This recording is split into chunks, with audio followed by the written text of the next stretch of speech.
Thought Bubble Audio.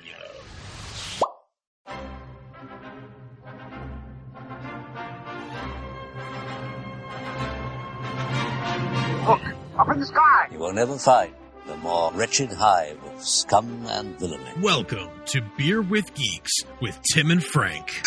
Who are you? I'm Batman. I am Iron Man. Your friendly neighborhood Spider-Man. Hi, Christopher. I'm Nero. My name is Inigo Montoya. You're a wizard, Harry. A couple of guys with a couple of beers and a whole lot of pop culture nostalgia. Make it so, number one. Ladies and gentlemen, the Beatles. The name's the dog, Indiana. Life finds a way. I am serious.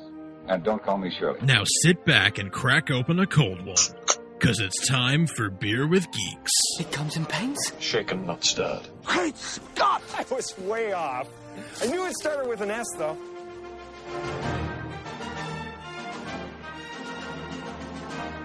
Hi, and welcome to Beer with Geeks, where two geeks geek out with beer. I'm Tim, and with me, as always, is my friend who loves turquoise Cocoa Puffs. It's Frank. How are you today? Fight the Empire! Is that what you shout when you eat your turquoise cereal? Yes. Fight the Empire. But they're not Cocoa Puffs. They're C-3POs. Ah, shoot. Missed opportunity for an excellent pun. Frank, how are you today? I'm doing pretty well. Pretty well. How about yourself, my friend? I'm doing just fine. You had too many pretties for me to believe that you're doing pretty well. But I do like there's like one too many where you're like, you're lying now. No. But now I think you're telling the truth. But I do know that your night only gets better when you crack open a delicious beer. So what delicious beer are you drinking today? Let's find out. Oh, it's fresh today. Oh yeah. This is a Stoneface Brewing Bruv Dark Lager. Oh. Bruv, as in, brother. Brother. Hello, brother. Oh no. Hey, brother. This is a great lager. I had this the other night on tap at the brewery and loved it, and so I had to pick up a 4-pack on my way out. Yeah, it is a great dark lager. It's a Czech style lager. And it says that there are notes of it's Bohemian Pilsner malt with chocolate wheat notes. And it is a chocolatey wheat Czech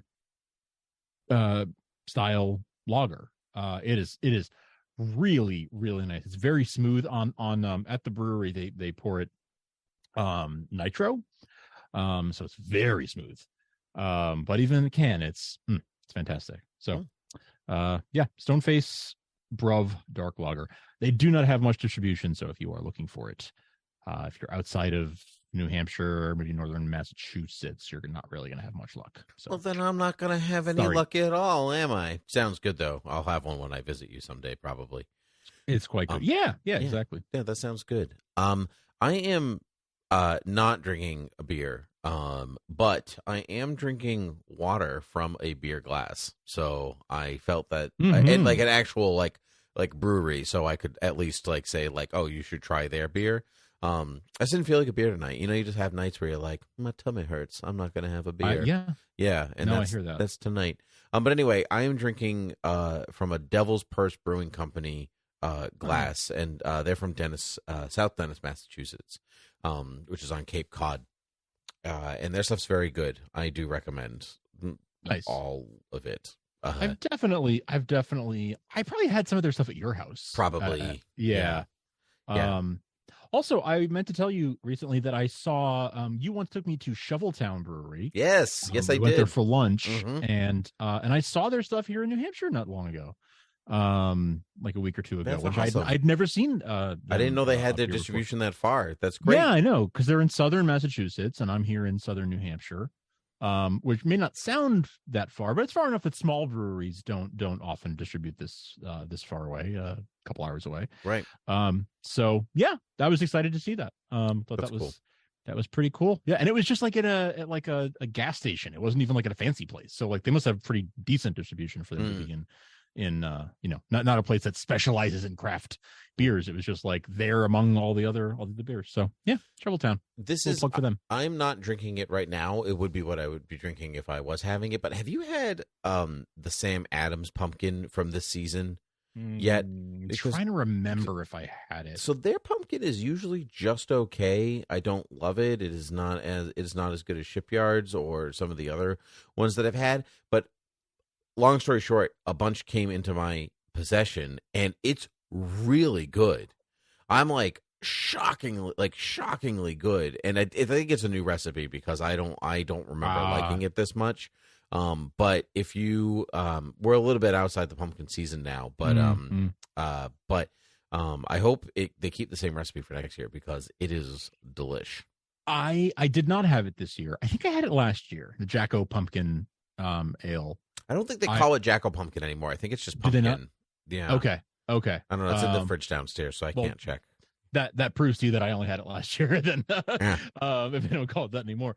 But I think kind of like the Porch Rocker, I don't know if the recipe changes, but the crop of pumpkins in this case, or with Porch Rocker lemons, like the crop is different, and so when there's an especially good year with whoever they source it from, the flavor. Like I remember a couple of years ago, our friend Damon was saying that Porch Rocker, like they had an especially good season with the lemons, and so the Porch Rocker was like particularly good that year, maybe 2020 or 2019, something like that. I wonder if it wasn't a great growing season for pumpkins this year though. So I guess it depends where you get them, but that's the thing, right? Because if they were ready for October this year, that means they brewed it a couple months ago. So I don't know where they sourced the. That's true. They sourced the pumpkins from. I don't know anyway, if you can find some lingering somewhere, I do recommend this season's because it is really good. Good beer if you can get it. You know what, Frank? It's also good if you can get it. Is Star Wars content? Yes. Don't you love good Star Wars content? But more particularly, I like fresh Star Wars content, and yes, that's much like the pumpkin, much the fresh, exactly. Which I feel like is the newest outing for Disney Plus is the series Andor, Star Wars Andor, which just wrapped its 12 episode run, and so let's talk about it. Non-spoilers first, then spoilers. Just your general feeling on it, and I'd say how it compares to Rogue One in tone, because we're dealing with Cassian Andor, who's one of the leads in Rogue One. So, what did you think? I thought it was a little bit of a departure from typical Star Wars tone. I think it was similar to Rogue One, in a lot of ways. It was less Pew-ey than Rogue One. Less Pew-ey than Rogue One, more HBO-ey. Yes. Right. It was like if yes, I mean it was basically an HBO, prestige drama, but set in the Star Wars universe. And Tony Gilroy, obviously very, very involved in Rogue One. He came in to sort of script doctor and direct when Gareth Edwards was not really hitting the mark that Disney had in mind. And so admittedly, not a big Star Wars fan. He's upfront about that he's not coming to it as a Star Wars fan first and foremost, but bringing a different sensibility. And I was a little skeptical, not skeptical, but a little timid about it at first. And I'll admit it took me a few episodes to really sort of give my trust to Tony Gilroy. But I think the fact that it is a spin-off of a spin-off, by which I mean, Rogue One was sort of it's not the main Skywalker saga. Exactly. An offshoot of the main story, right? Obviously very related to it. It leads right into episode 4, but an offshoot of the main Skywalker saga. And then this is taking one of those characters and telling his backstory.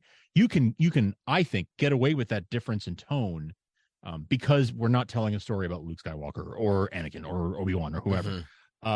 You can get away with that because it's a character that we don't have 45 years of history with. Sure. And so it worked remarkably well, I thought. I'm curious what you thought. we didn't really. I didn't really talk to you about it very much, mostly because I was anticipating this conversation. Right. Yeah. No, we were pretty not radio silent on Andor, but I feel like a lot of people were radio silent on Andor. People were very reserved about it. I saw an interview with Tony Gilroy that was like, we thought, that the audience would flock in, with the good reviews and the this and all that, and he said we've been chasing the audience, which is, I think, a crime, because this is absolutely some of the best content that Star Wars has put out in many years. Yeah. Empire Strikes Back many years. Like maybe Revenge of the Sith many years. Like I was maybe an episode in and I was like, man, this feels good. Like, and that's why, and that's what I go back to the word fresh. I think that's really what it is, because as I love The Mandalorian, Boba Fett was okay. Kenobi was strong in a lot of sections and then like okay in some other parts, and this is the first time, honestly, maybe since Rogue One, that like from start to finish I was like, yeah, that was great, and it did something I hadn't seen before.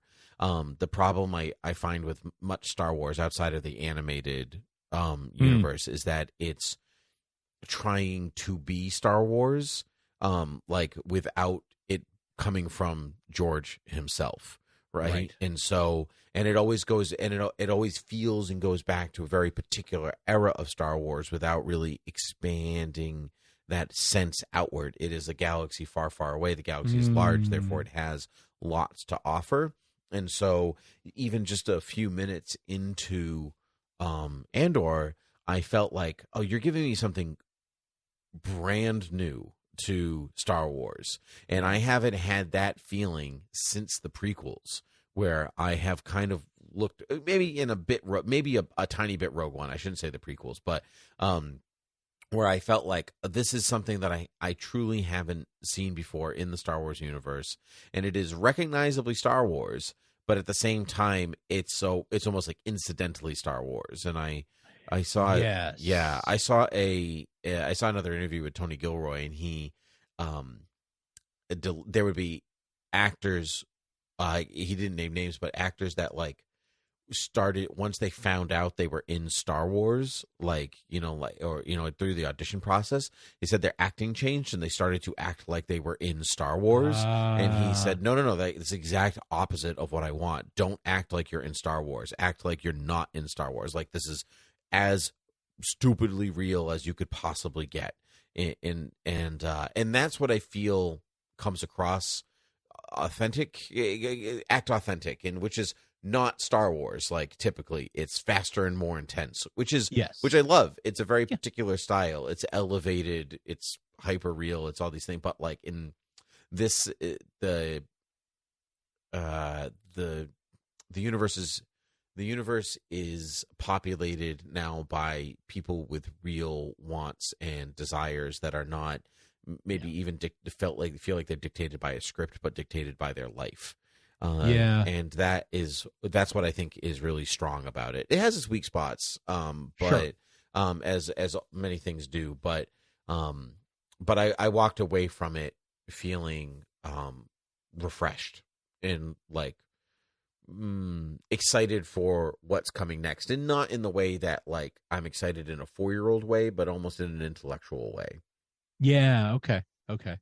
Yeah. I know what you mean about when you say like that a lot of Star Wars goes back to the same era or the same stuff. Are you talking about sort of the Favreau-Filoni stuff tends to I mean, even the sequels.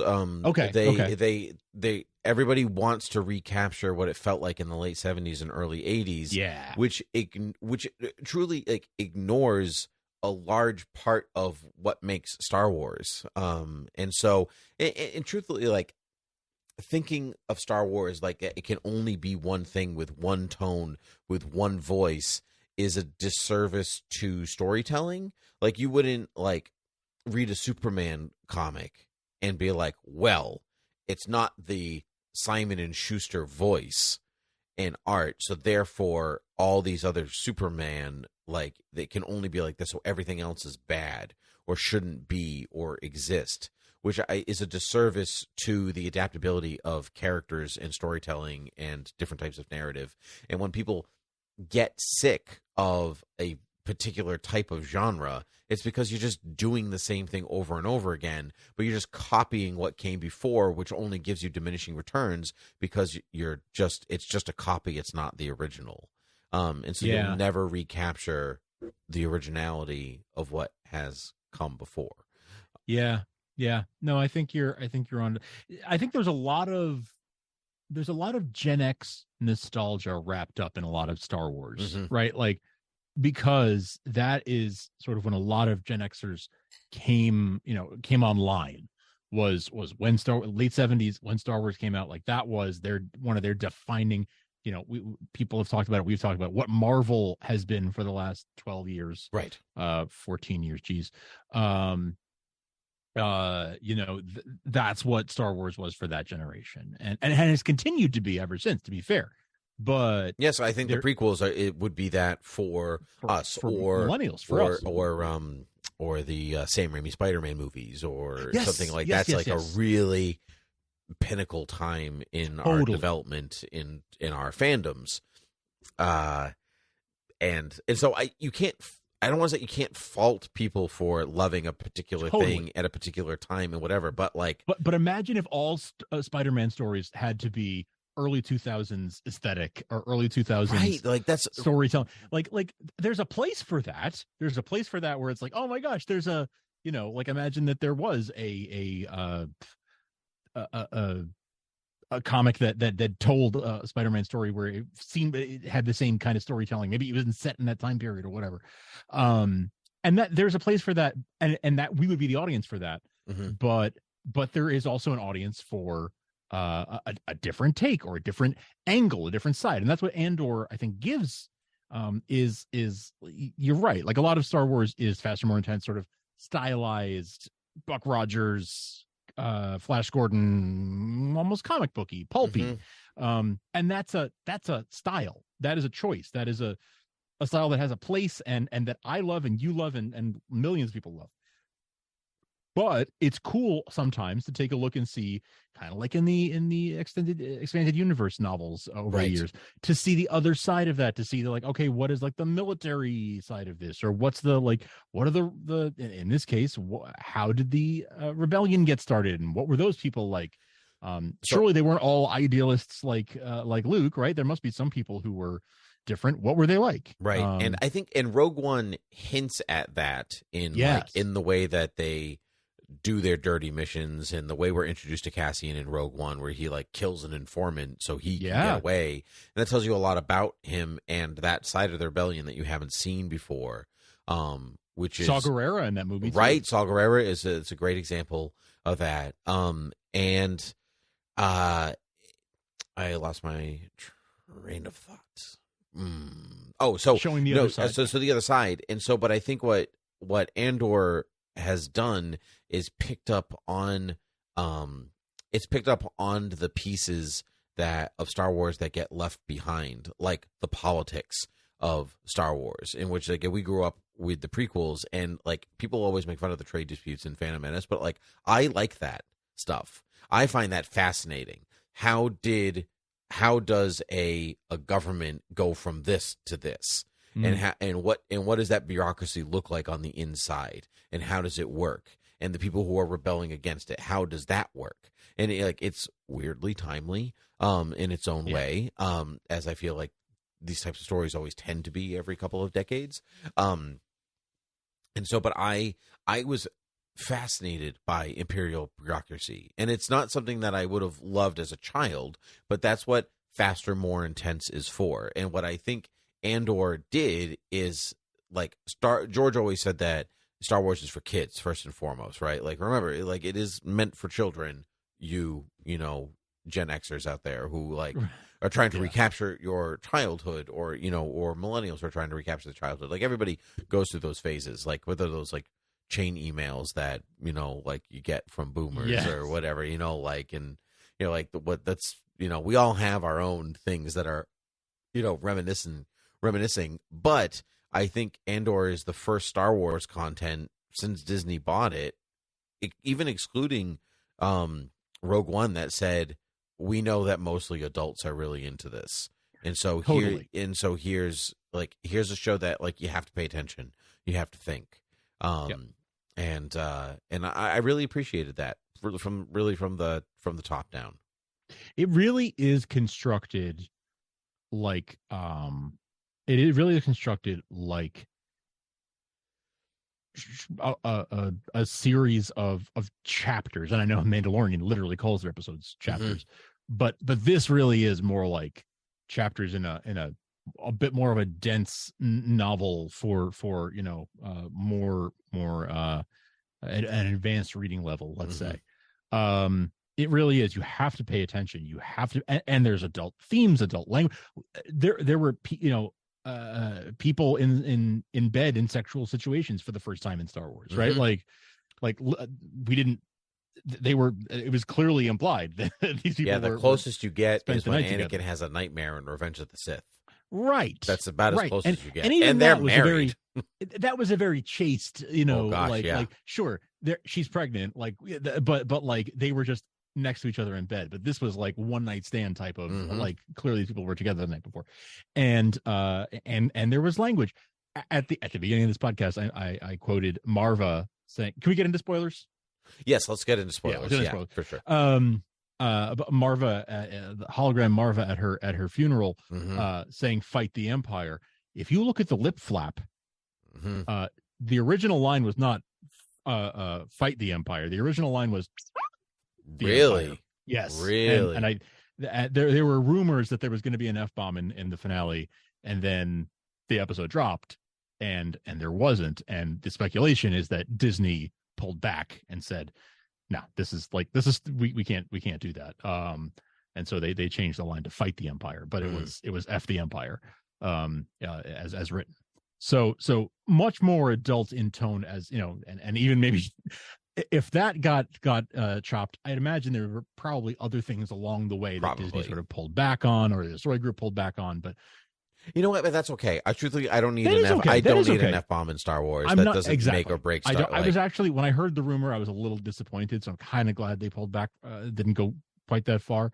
Yeah, I think like Andor proves you can make a more adult thematically adult material without like just adding language for the sake of adding it. It would have been a little gratuitous. Let's would have, honest. though. I Fight think the Empire really worked just as well. It did, though. I feel like the visceral nature of the swear, that kind of diction, like really would have charged that scene, and so I can understand both arguments for it. She, by the way, was amazing. Potentially the MVP of the season. Fantastic. Yeah, Marvel. She was Aunt Petunia in Harry Potter. I don't know if you recognized her. Oh no, yeah. I didn't. I didn't.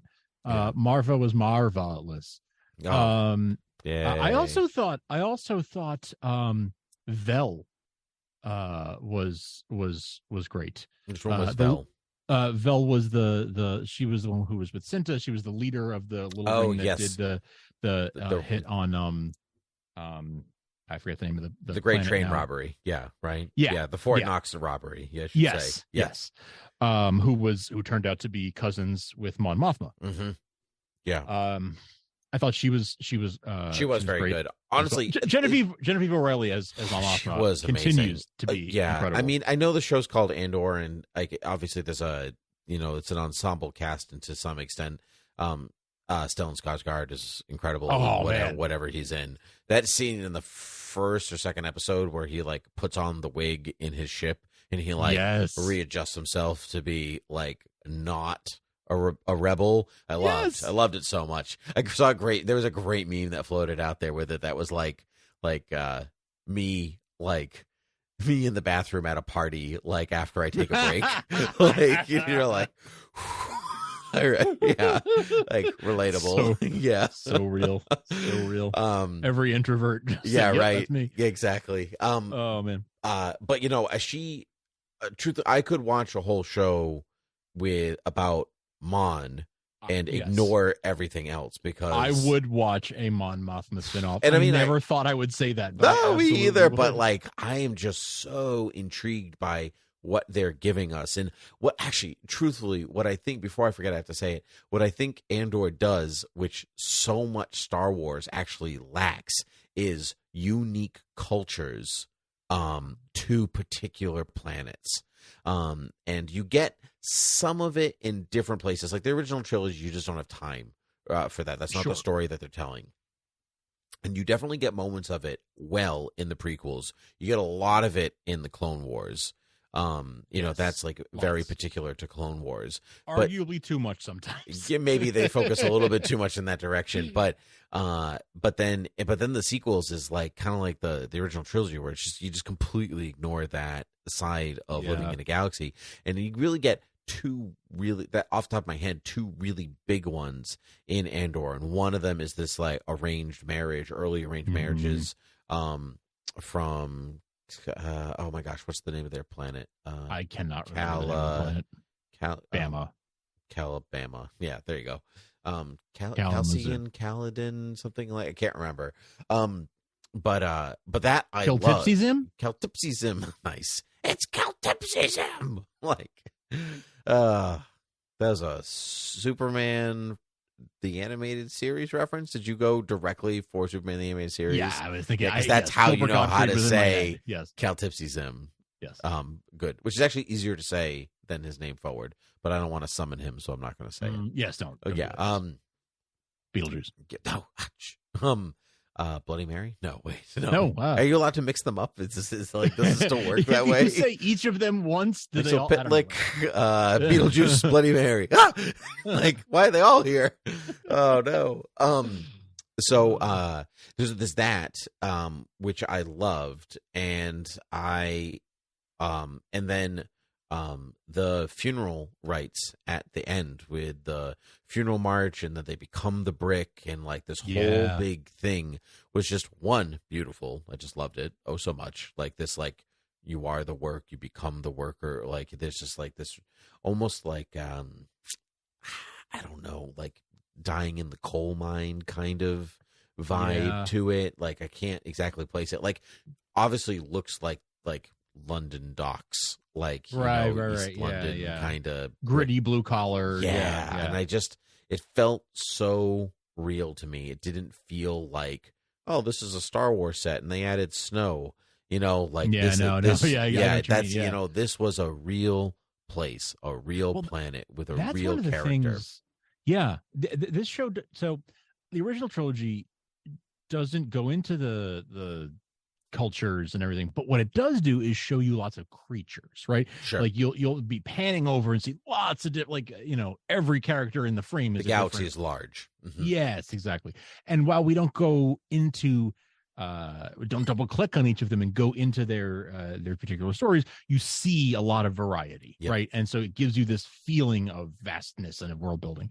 But what this show does instead is it goes deep on a couple of them instead of showing hardly any aliens in the whole show, really. Yeah, it's almost jarring when you see one. Yes. Yeah. Yes. Mm-hmm. They're almost all human. Even in the prison, like that at Narkina 5, that seemed a little odd to me, that they would all be human. Well, it's interesting that you say that, because a long running thing about the Empire is that they are not just awful for being awful, but they're also racist, right? In that, like, enslavers, right? Enslavers, and so that like Thrawn is the only alien in the entire Empire. Yes, everybody's in human, the leadership, right? In the leadership position, and everybody's human. Often, I think it was in the EU. It was kind of part of the canon for a long time that like Wookiees were all enslaved, and so that's why it wasn't that odd to see Chewie in handcuffs walking around the Death Star, because that's where he belonged, was in handcuffs, being transferred or whatever. And that's why it was, where are you going with this thing? Mm-hmm. Because racist and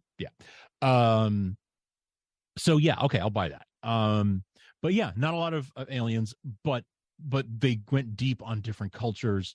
One thing cool about the brick thing was that on Ferrix, she Marva was obviously the one who put out the that call to fight the Empire, and I think his name is Brasso, the guy who was holding the brick, threw the brick. So she was literally in the fight. Like she was literally part of the fight cool. because she was good. Yeah, the brick was, she dealt the first blow, metaphorically and literally, because she was thrown as the. Anyway, I thought that was very cool. good. See, that's really good. That's nice. That was a nice catch. Honestly, really a nice catch. What I did find myself, sadly, so like me, like I'll read into anything. That's like kind of like how I live my life, my job. But there are a couple of fandoms where I don't do that on first watch. Star Wars, Marvel, DC, whatever, unless like I'm like decidedly go in with that part of my brain turned on. And so Andor was almost like I should have been thinking that way, and I wasn't, because I'm like, it's Star Wars. I don't have to think at all. And so it took a huge adjustment for me to like, I really have to think about this and what they're doing and what they're saying and who the hell that is and all that. And I liked that and appreciated that as it went on, but it did take a bit of an adjustment to like think of something as part of a franchise where I had to pay attention in a different kind of way. It's not as escapist as Star Wars can often be. No, it's not. No, I would not that I wouldn't go back and watch it again, but it's definitely a particular mood that you have to be in. Right. It's not light popcorn fare. Yes, and I think that's why when the first few episodes were coming out, and I kind of felt this way at the time, the idea of like, it doesn't really feel like it feels kind of like Star Wars, but not.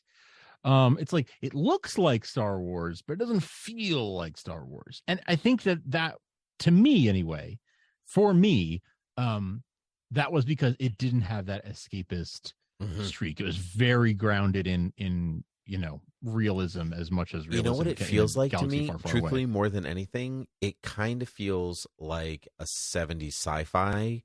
Like it has more of a Logan's Run, 2001: A Space Odyssey, THX 1138, Fahrenheit 451. Like that's the kind of environment I feel like they're living in, and that some of that is like the synth music and the deliberate computer screens, which I just loved the technology, that the way that they would like actually communicate, like it's like like they're using what's it called, giant keyboards.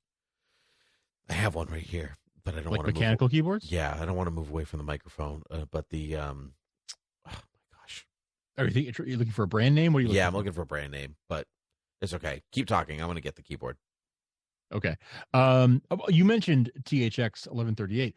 Narkina 5, the prison, literally looked like scenes out of THX 1138. And I think Tony Gilroy did say that was an inspiration. I mean, it had to be, right? The uniforms, the sterile white environment, it very, very much looked like that. So kind of a cool, to have a different George Lucas property being referenced there. Commodore 64. Cool. That's what I was thinking of. Oh, Commodore 64. They feel like they're just using a bunch of DOS and Commodore 64s and IBMs, and it's wonderful. Yeah. Yes. A very vintage, computer feel, look and feel. Yes, completely. Yes. I'm glad that you mentioned the prison, because that's where a big crux of the drama takes place. Right, the Snoke origin story. Right. Yeah. Okay. I'm glad you mentioned okay. So it's really interesting that you say that, because so Andy Serkis shows up, and I'm like, oh, I love Andy. Oh, obviously, I love Andy Serkis for a lot of reasons, and so I'm like, oh, I love that he's just gets to play something else in Star Wars, because he got really shafted as Snoke, and so I love that he got to come back and like really do a thing and act, and then like after his big speech after the prison break and everything, someone was like Major Snoke vibes, the way that he was talking and everything, and I was like, they didn't think that would ever bridge the gap like to anything, but how interesting that would be to have like all of that kind of intersect. It would be like, really obviously Snoke's created in a tube, as a like part of an experiment to bring back the Emperor. Like we know that already, but like is he different because it's human DNA and like he Maybe, can't swim, maybe. right? He I don't got know. through this whole thing, got to the prison just to not be able to escape. Great tragic hero right there, right? You know, can't know what it is. It's like, so in stories, characters willingly dive into water, it's a baptism, right? So that because they become new, out fresh. So the prisoners dive in, they come out, they're no longer prisoners, it's new life, it's blah, blah, blah. Nice symbolism. Washed clean, Wash clean, all that stuff. He can't wash himself clean because he can't swim. Yeah. Like, he can't willingly, like, have a fresh life. And this is the guy that thought he was going to get out just the right way, only to break the rule, only to realize that he's not getting out either way. Yeah. Like, that's so tragic. But if he's left behind, obviously the Empire is going to show up at that prison, and if he's still there, maybe he's going places. Maybe he's part of an experiment or something. Maybe. Yeah, maybe. And truthfully, I don't think so. That's not the story Tony Gilroy is telling. He's deliberately not doing stuff like that. I agree. But it was cool when he made that speech, which, by the way, that speech, oh my God. But that when he made that speech, you know, the voice modulator thing they were using, you know, on program, his voice going through that thing really sounded like Snoke. Like, really sounded like Snoke's voice, like hardcore. Almost, for me, almost distractingly so. Where I was like, that really sounds like the Snoke voice. Like, it's, you know, pitched down and all of that. It really did. So that was cool. But that was like a cool, for me, like more of like a cool Easter egg type of thing. Like, oh, that's fun. Like, it's not what they're going for. Like, it's not, it's not in the story intentional. Sure. But it was cool to like be like, oh, kind of, you know, there's this Snoke guy and he kind of like Snoke. It's fun. Yeah. But I wouldn't go any further than that. Like, I don't think for real that those are all plausible enough theories, I guess. But I really don't think so at the end of the day that's ever gonna. No, I don't think it's going to go anywhere. And you know what? If it does, it does. But it was fun. But it was fun. And Andy Serkis is so good that he was great, and that story arc was fantastic. Yeah. There were, you know, I like that they broke the series into 3 episode arcs of beginnings, middles, and ends. So we got 4 sets of 3 episodes, right, over the course of 12. And each one, like the Narkina 5 arc and the Aldani raid arc, you know, all of these things were like little 3 episode stories, that, and then obviously the finale arc, all of them were really well constructed, and then on a meta level, when you look at it, the whole 12, you get the same thing of like, there was like rising action, falling action over the course of the whole 12, with climaxes all along, but a big climax at like, we're looking at the Battle of Bunker Hill or whatever of the I almost said revolution, of the rebellion, right? Or like the Boston Massacre of the rebellion, which is really cool. Like, we've never seen that before. But like, Aldani is like the Boston Tea Party, and then the finale on Ferrix was kind of the, you know, Lexington and Concord or something. So really, I actually really like I like that perspective of looking at it, because that, you know, it's just the shot heard around the world, right? Yeah, you know, exactly. heard round the galaxy. The brick toss heard around the world. Yeah, kind of. Yeah, I like that a lot, and I like that it didn't all converge in one season. Like, that's, you know, like, because I know that it's 2-season show, and the first one is 1 year, and then it's 5 years over the second season.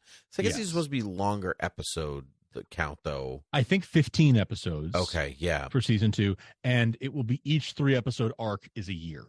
I see. So we're going to get 5 sets of 3 episodes, 15 episodes total, and each of those sets covers a year. So it's going to be much faster paced. Yeah, and it's going to have to end up converging somewhere with other things that Tony Gilroy, I don't think, is going to be able to stop that, because the rebellion really conjoining together happens in Rebels. And so that their first, like, you know, before Rogue One victory is a Rebels thing. So like, do we get to that moment and see it again in live action from a different perspective? I mean, if Cassian was there, I mean, maybe. if maybe, but Mon Mothma was there. Obviously, that's what right. you know. Like Mon that Mothma was there. You know, she's Mon already was there. she's already the secret leader of the rebellion. Right. At that point. At that point, yeah. Mm-hmm. And you know, at the beginning of A New Hope, we find out, you know, the rebels have just won their first victory against the Empire, right? Which is which is Rogue One. Which is Rogue One. So, so we know there's not any big victories. Nope. In the next 5 years. So yeah, there's a lot of story to tell. And yes, I agree. There has to be some, I mean, they left a lot of threads, you know, we saw Saw Gerrera. We that was really see what fun. happens to him from now until Rogue One. Yeah, we're probably going to see him again. Yeah, we've seen him in Clone Wars in Rebels. We saw him actually was in Clone Wars as a younger guy, and then I think so, and then definitely Rebels, and then Jedi, not Jedi Outcast. Oh gosh, Fallen Order. He's in Fallen Order. Yeah. Yep. Yeah. So, which is good. It's cool. You know, and like little things like that to me make it feel. Obviously, it's still Star Wars because it's connecting to larger pieces. Yes. But it doesn't have to have the big symphony orchestra. It can have a lot of quieter moments and nice character interactions, and we haven't really talked about some of the other stuff like the officer who like is just basically trying to do his job, and you know whatever his name, you know, and then has to live with his mom again. Cyril, yeah, Cyril who eats cereal. Exactly. I also found fascinating character. Like how does an extremist become too extreme for the Empire, and then you know, like. You know, how to like because I feel like that's where it's going, right? Yes. And I just think these are characters that are never going to be in the Emperor's throne room and are never going to come face to face with Luke's lightsaber or whatever. But that's okay, and that's the refreshing part. It's just like not that the stakes aren't there or high because the show is tense. Like Mon Mothma is just like.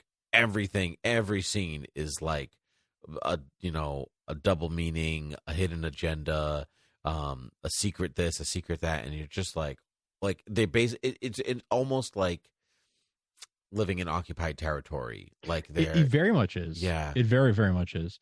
I thought it was fascinating in one of the last two episodes when she is accusing her husband of having a gambling problem, and she's arguing with him, and he thinks they're really having an argument. Yep, but they're not. She's literally just saying these things so her driver, who she knows is a spy for the Empire, will overhear it, and then when it turns out that a bunch of money is missing, she won't get in trouble.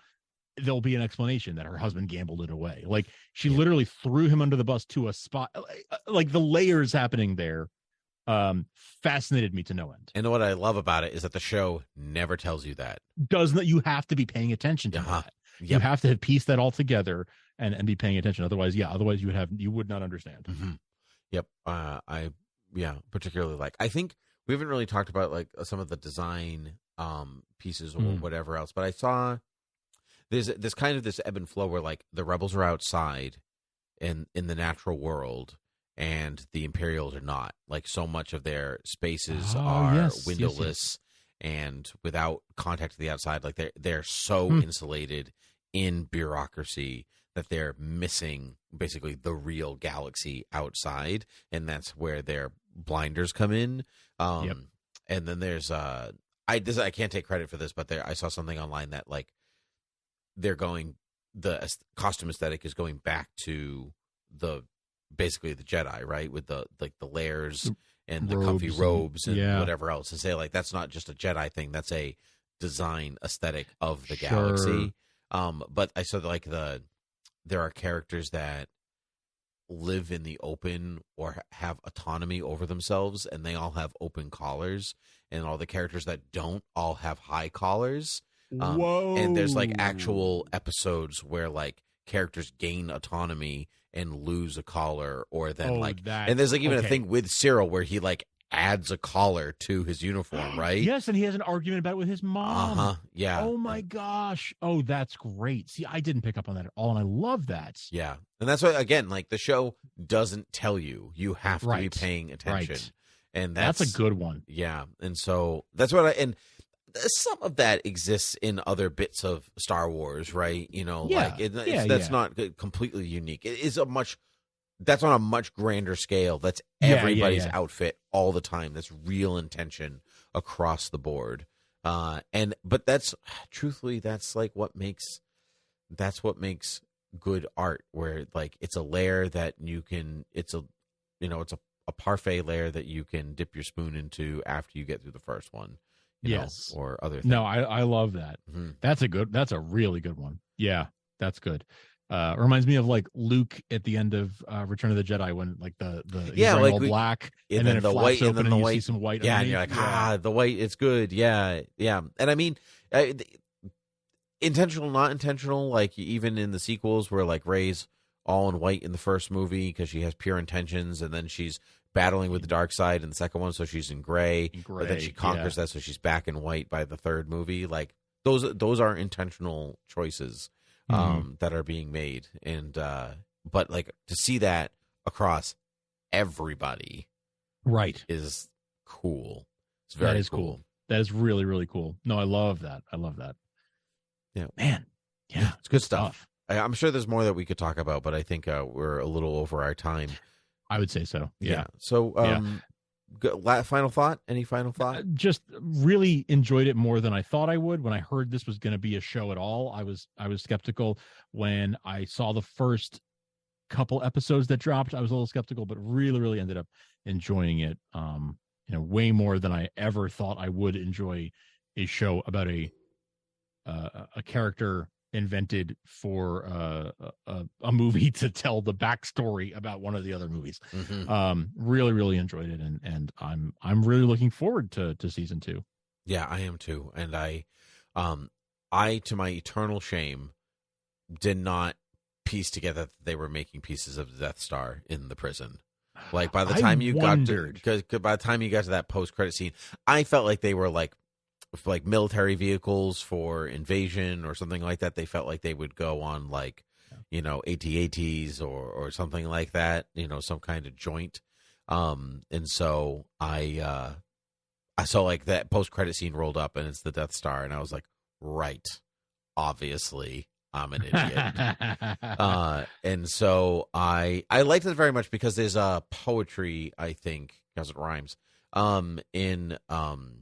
in Cassian building the Death Star only to have a first hand in destroying it. Yes. Yeah. And to be killed by it. The very thing he helped create in its own way. Not only did he build a piece of the Death Star, he built a piece of the laser that killed him. Yeah. So that's really good. He built a piece of the laser that killed him, and by stopping or by getting killed by it, he ended up destroying the thing that he built. Yeah, that's good. See, it's just that's really good, and you don't get that in all of Star Wars. You get it, bits and hints of it in different places, but sometimes you got to like stretch to get there. Totally, but this one is all there, but again, it doesn't tell you that. You have to piece that together yourself, and that's wonderful. So, Frank, where can people find us? BeerWithGeeks.com is a great place to start. Any podcast app is also a great place to start. If you want to support us, which we'd really appreciate, you can do that. It's as simple as leaving us a rating or review on Apple Podcasts or wherever you listen to this show. Or if you want to do something more, maybe you've already left a review. Maybe you want to do something more. Well, then you can head on over to Patreon, patreon.com/thoughtbubbleaudio. You can support all of the shows that we do here at Thought Bubble Audio. $1 a month is all it takes to get started, gets you in the door, and that's a great way to support us. So subscribe anywhere that podcasts are found. Tell a friend. BeerWithGeeks.com to see the backlog of episodes and the show notes and all that fun stuff. Very good. Very, very, very good. Frank, as always, it is a pleasure to talk to you. So until next time, cheers. Cheers.